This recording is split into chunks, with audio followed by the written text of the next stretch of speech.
xibaar yu wér te wóor ca tàng-tàng ba abonnez-vous pour ngeen di mën di jot suñuy vidéo.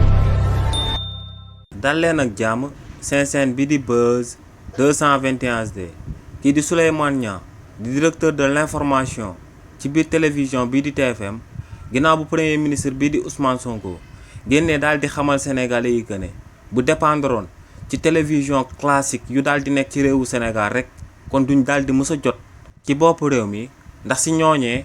ci élection présidentielle 2019 yi ñu daan amal daa amoon ñu leen doon bindal ay désinformation te doon wax ko ne Tuel Oil moom moo leen doon financé ba noppi daal di diggal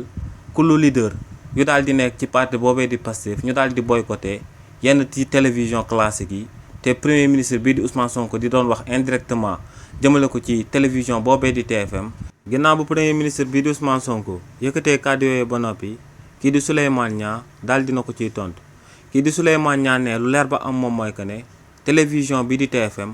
amul akub ligne éditoriale bu spécifique si bi nga xam ne day fësal faay yu gouvernement bi di amal di def promotion opposition bi ne au contraire bépp réalisation bu fi gouvernement bi daal di amal ne dañuy envoyer seeni éléments ngir ñooñee daal di koy fësal waaye tamit ne liy wane que ne groupe bi nga xam ne moom lañ dippee GFM dañoo daal di tëddee njaaxaanaay moom mooy que ne ginnaaw ba fi président Macky Sall nekkee woon ci bopp réew mi ñoom ñoo fësaloon ay manquements yi nga xam ne